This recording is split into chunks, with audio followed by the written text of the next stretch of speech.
Chapter 6 is a bit more complicated, a little bit more difficult to follow.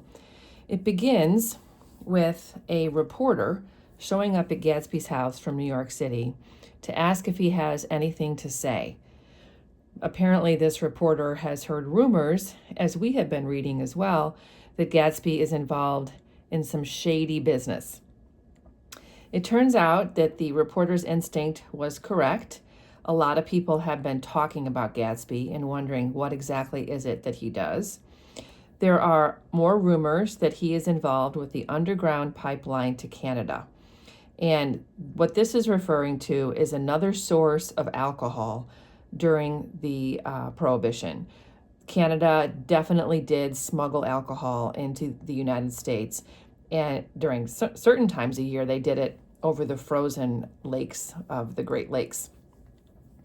So there's another rumor here that Gatsby actually has a houseboat of some sort, that he goes up and down the Long Island shore distributing alcohol. I think we can assume that's probably a rumor, but certainly the alcohol bootlegger story is sticking. Then we have a backstory. So this is very much a flashback to how James J. Gatsby came to be. So it says here that his real name is James Gatz and that he is from North Dakota. A lot of the details that are underlined here are going to be the kind of thing you see on a reading quiz. At 17 years old is when he changed his name, and it happened when he saw Dan Cody in his yacht in the middle of Lake Superior. So we had a reference to Dan Cody in the chapter before. There was a picture of him in Gatsby's room. James Gatz had been loafing along the beach of Lake Superior, and he sees Cody's yacht out there, and he goes out to tell him that the wind might catch him and break him up in half an hour. So he borrows a little rowboat and rows out to this yacht to tell Cody that the wind is going to change. And he has in his mind this name, J. Gatsby, at the ready. And the reason is because James Gatz came from a farm. His parents were unsuccessful farm people, and Gatsby never really accepted them as his parents at all. He had visions that he was going to be something better than his parents.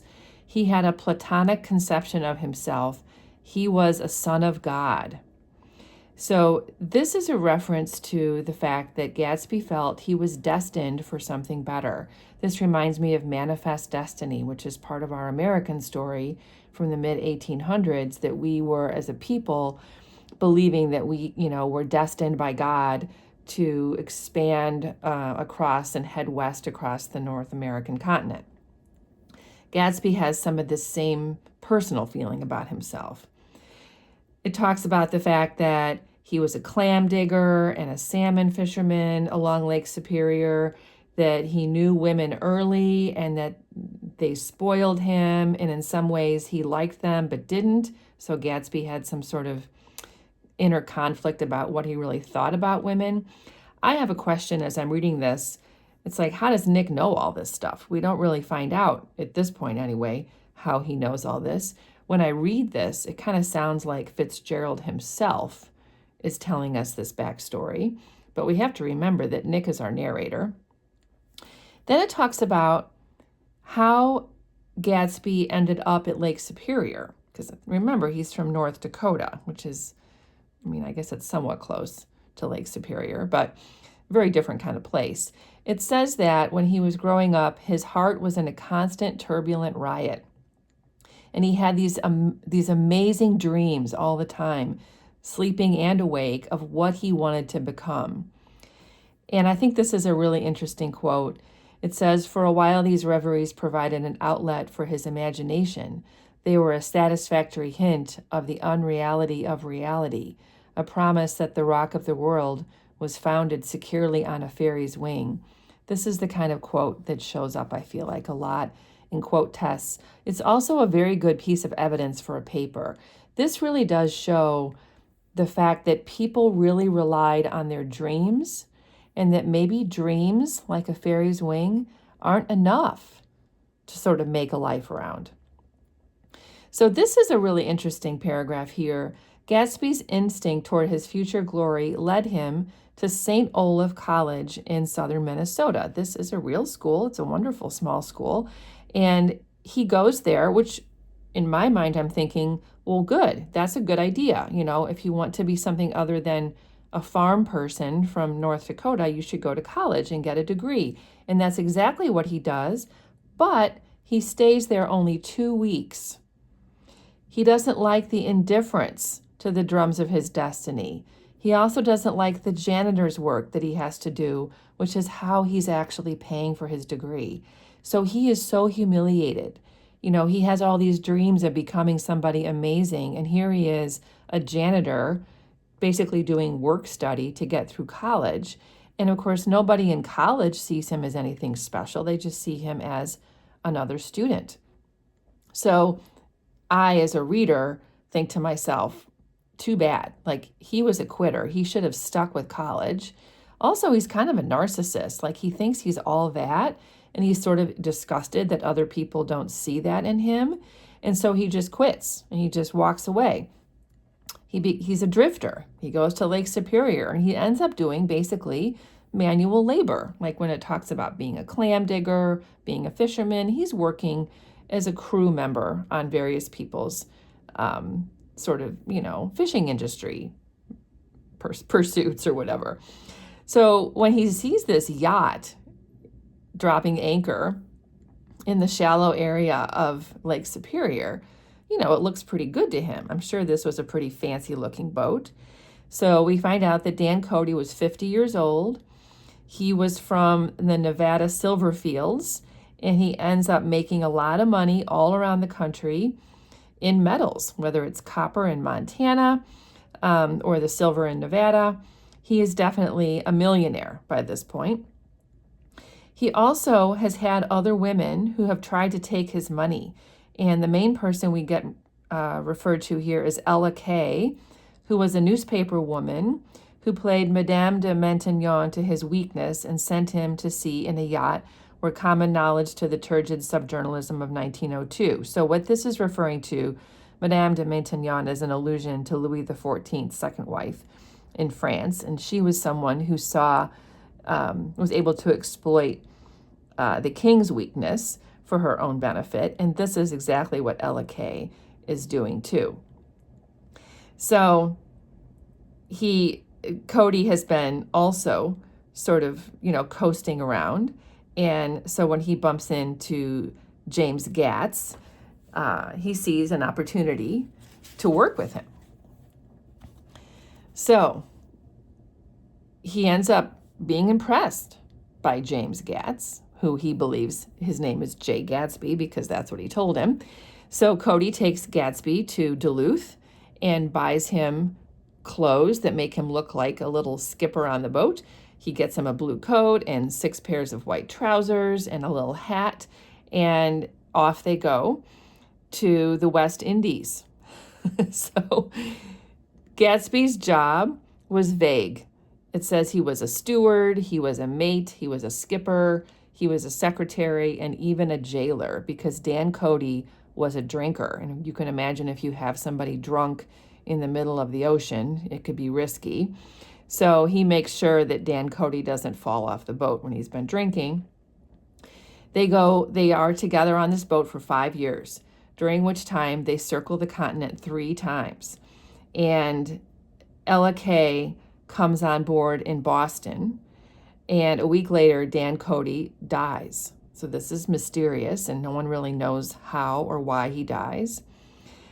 But it does say that it was partially because of Dan Cody that Gatsby doesn't drink very much, because he, for 5 years, saw a very messy drunk and had to take care of him. This is also a common quiz question. It was also from Dan Cody that Gatsby inherited money, a legacy of $25,000, but he didn't get it. It ends up that everything goes to Ella Kay. All the millions of dollars go to Ella Kay, this newspaper woman. But what Gatsby does leave with is an appropriate education. And what that means is that he has been refined. He has been polished by being with Dan Cody. He has learned how to act around wealthy people. And this is definitely what helps him transition into this new money lifestyle that he ends up having on West Egg. So here we get the explanation to my question, how does Nick know all this? Nick says that Gatsby told him all of this very much later, but he's put it down here because he wants to end those wild rumors about what Gatsby might be doing, which aren't even faintly true. Now, I'm really wondering about this because obviously we know as readers that he's involved in some kind of organized crime. But Nick also says that he told it to me at a time of confusion when I had reached the point of believing everything and nothing about him. So here I have another question. How reliable is Nick? Nick is conflicted about what he's hearing. So I'm not so sure we can completely trust Nick at this point. So Nick also says that there's a pause in how much time he spends with Gatsby. Just remember that now Gatsby is involved with Daisy. Nick spends more time trotting around with Jordan and enjoying time in the city. But then he says he does go over to Gatsby's house one Sunday afternoon, and within just a few minutes, Tom Buchanan and 3 other people come in just randomly. They were a party of 3 on horseback. So Tom and a man named Sloan and a pretty woman in a brown riding habit who had been there previously. Note that Daisy's not there. So Tom is out riding with this man and this woman. And they just show up. They just oh, there's a house. Let's walk on over there. It's very presumptuous of them. And Gatsby says, I'm so delighted to see you. I'm delighted that you dropped in, which is very fake. I'm sure he recognizes the woman because she's been to the parties, but so has a gazillion other people. So he's very proper. Oh, sit down, have a cigarette, have a cigar. He tries to offer them drinks. It says here he was profoundly affected by the fact that Tom was there, which of course he would be because now he's having an affair with Daisy. Mr. Sloan doesn't want anything. So the fact that he's not accepting much hospitality right away should tell us he's not very interested in having any time spent with Gatsby. And so they talk sort of pleasantries, did you have a nice ride? Is it nice around here? And then Gatsby, very forward, just says, I believe we've met somewhere before, Mr. Buchanan. And Tom is very polite. Oh, so we did. I remember it well. But Nick can tell he doesn't actually remember. And of course, we remember when they met. It's when Nick was having lunch with Gatsby and Meyer Wolfsheim. When they're leaving, they see Tom Buchanan in the restaurant, and Gatsby doesn't stay very long when he's introduced. So Nick remembers, but Tom does not. And then he does remember. Oh, that's right. You were there with Nick. And then Gatsby says, I know your wife, which is also very bold. And I'm sure this alerts Tom. Of course it does. Oh, is that so? And then he confirms that Nick lives right next door. So it's interesting to me that Tom doesn't even know where Nick lives. He has a vague idea, but now he does know for sure. So the woman drinks 2 drinks, and then she gets a little chatty, and she invites herself. She says, oh, we will all come to your next party, Mr. Gatsby. What do you say? And so this isn't just showing her privilege. She is old money. She knows that she's better than the new money. And so her whole attitude is that she's going to grace him with her presence. These East Eggers are oh, we'll come. We'll do you the favor of showing up at your party. And then Mr. Sloan wants to get going. And Gatsby urges them to stay. And then the lady invites the 2 of them to come with them to a dinner party. And she says, oh, no, I'd love to have you, lots of room. And this is sort of awkward. Gatsby wants to go, but Nick recognizes that Mr. Sloan doesn't want him to go. And so Nick immediately says, well, I won't be able to go, hoping maybe that and we can infer this, that maybe if Nick doesn't go, Gatsby will get the hint that he shouldn't go either. And in fact, Mr. Sloan even murmurs something to the woman, I'm sure, saying like, you shouldn't invite him. We don't have time to wait for him to get ready. And then Gatsby makes it more complicated by saying he doesn't have a horse and he's going to have to get ready and then follow them in his car. So the whole logistics of this are very awkward. And then off Gatsby disappears to get ready. And Tom says, doesn't he know she doesn't want him? I think he's actually going to come. And so it's just very, very awkward. Then he says, I wonder where in the devil he met Daisy. By God, I may be old-fashioned in my ideas, but women run around too much these days to suit me. They meet all kinds of crazy fish. So again, Tom is very patriarchal. He really does see Daisy as his possession and doesn't like the idea that she's doing things without him. And then what happens here is Mr. Sloan manages to get the lady and Tom to leave, and they ditch Gatsby. So as Gatsby's coming down, they have already left. And so he is not going to the dinner party. Then the next weekend, they actually do come to Gatsby's party. And this is a very interesting description here. It says here that Nick really feels like this party is very different than all the other ones he has attended, that it was oppressive, that it was unpleasant, and that there was harshness that had not been there before. And the reason is because he is looking at the party through Daisy's eyes. And he says, it is invariably saddening to look through new eyes at things upon which you have expended your own powers of adjustment. So Daisy is the epitome of old money. She is the most refined East Egg woman. She does not fit at this party. So even she knows she doesn't fit. She's very fake. Now, fair that she's kind of fake all the time. But here, these things excite me so. If you want to kiss me anytime during the evening, Nick, just let me know, and I'll be glad to arrange it for you. Just mention my name or present a green card. I'm giving out green. So, of course, I recognize this color as being associated with the green light on her dock. It's associated with the American dream, with money.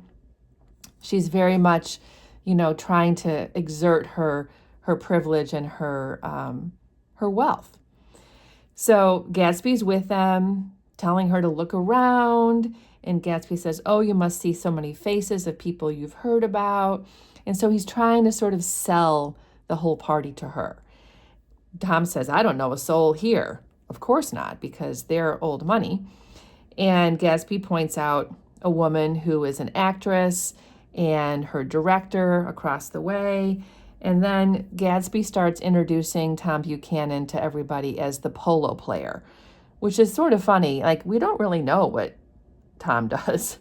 He definitely still has horses. We have a reference to the fact that he played polo when he was in college shortly after he was in college. But I mean, I don't know. Is he a polo player? We don't really know for sure. We have a reference to Daisy noticing somebody's blue nose. So again, another sort of color reference.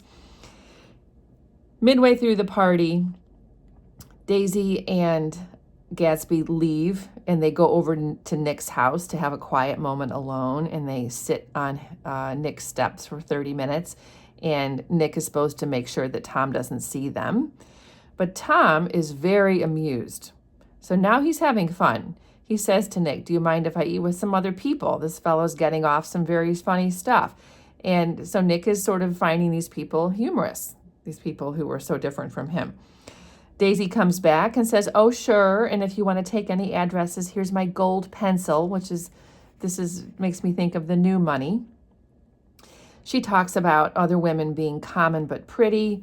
And Nick says that he knows that except the half hour she'd been alone with Gatsby, she wasn't having a good time. Then they get to a very tipsy table. Everybody there is very drunk, and everything is septic. We have a whole description here of a very, very drunk woman and they start yelling at each other. Some other doctor yells at her about how she should drink less, and she says, well, your hand shakes, I wouldn't let you operate on me. So everybody at the table is a heavy drinker. Gatsby gets called to the phone again, another sort of mysterious crime call of some sort. So Daisy does admit that some of the women are lovely, but the rest offended her. And Nick says that she was appalled by West Egg, this place that Broadway had begotten upon a Long Island fishing village, appalled by its raw vigor that chafed under the old euphemisms and by the too obtrusive fate that herded its inhabitants along a shortcut from nothing to nothing. She saw something awful in the very simplicity she failed to understand. So these people got their money an easy way, either by becoming famous or becoming a criminal, and it's a shortcut. They didn't work hard for it like her ancestors did. And so she doesn't understand it and she doesn't like it. So at some point later in the evening, they're all getting ready to leave, and Nick is sitting with Gatsby and Tom. And Gatsby demands an answer. He says, what is this Gatsby? Is he a bootlegger? And Nick defends him. He says, where did you hear that? And Tom admits that he didn't hear it, but a lot of these newly rich people are bootleggers. And Nick defends him. He says, not Gatsby, which is interesting. And Tom states the obvious, which is that he must have strained himself to get this menagerie together. So this house is so exorbitant and so ridiculously extra in every single way that clearly he did something pretty grand to make that kind of money. And Daisy makes a dig at Tom. She says, well, at least they're more interesting than the people we know. And Tom calls her out. He says, you didn't look interested. And Daisy says, well, I was, but we already know that she wasn't. So she's acting like she loved it, but she didn't. And so it's interesting to ask yourself why. Why is she doing that? Is it to make Tom feel inadequate or uncomfortable? Is it because she's trying to justify to herself that she belongs with Gatsby? And then Tom laughs and says, did you notice Daisy's face when that girl asked her to put her under a cold shower? And of course, that would be so offensive to Daisy. And then Daisy says that people aren't invited, they simply force their way in, and he's too polite to object. Well, we know that he's been opening his doors to all these people for the last 5 years, hoping to see Daisy. So Tom decides he is determined to find out what it is that Gatsby does. And Daisy says he owns some drugstores, a lot of drugstores. He built them up himself. Now, you might not know this, but I can tell you drugstores were one of the main ways that alcohol was illegally given to people. Pharmacists would keep alcohol and put it in a bag as if it were medicine and give it to people. So, it could very well be that he owned a lot of drugstores because he was using them to distribute illegal alcohol. So the limousine comes, Daisy and Tom are leaving, and there's another sort of description of how, everything is so romantic at these parties and that's not really part of the East Egg world. But what's interesting here is that it almost seems like maybe Daisy is wondering, is it possible that another woman could come and, lure Gatsby away? And of course, we know there's not a chance that Gatsby is completely devoted to Daisy. So as soon as Gatsby is alone with Nick, he recognizes that Daisy didn't like it. And Nick tries to cover up, oh, she did. And Gatsby knows, no, she didn't like it. She didn't have a good time. And he says, I feel so far away from her. It's hard to make her understand. And Nick is like, understand about what?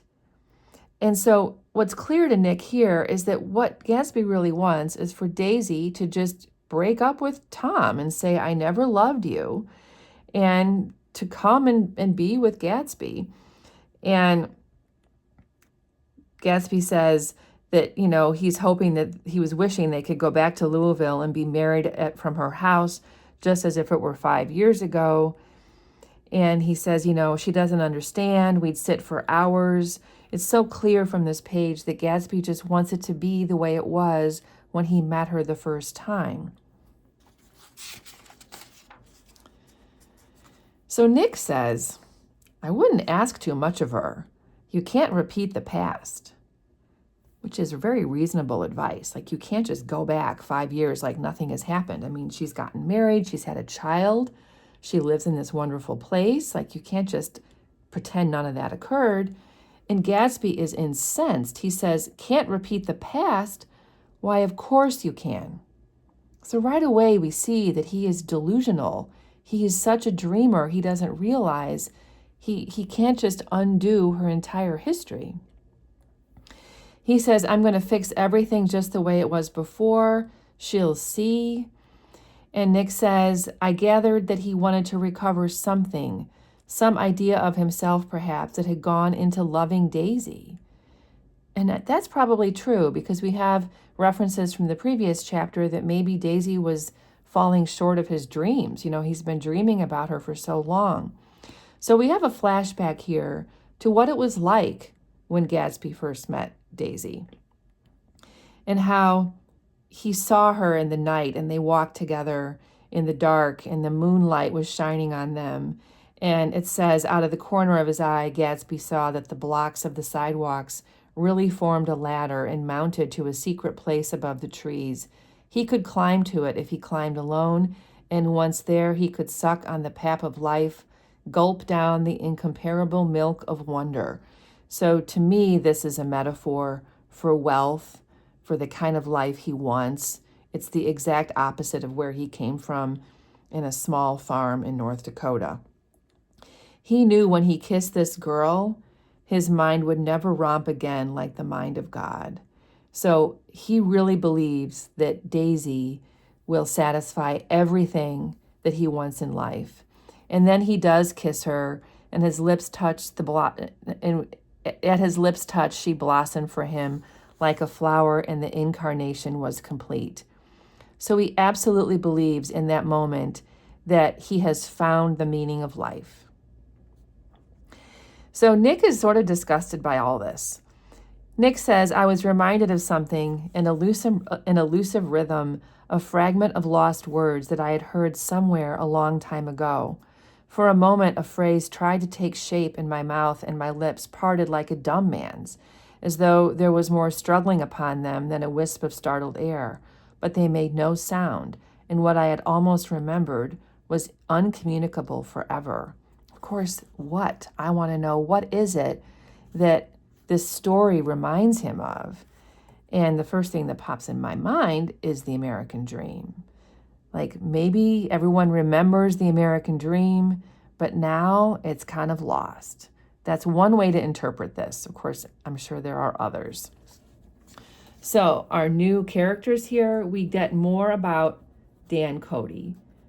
We also learn about Ella Kay, who is an important character. She is the one who takes all of his money, and it's why Gatsby doesn't ever have any. We have a lot of details here about Gatsby's past, lots of details about what Daisy actually believes in terms of who these people are and this whole West Egg lifestyle, and the fact that Gatsby is very delusional about his future with Daisy.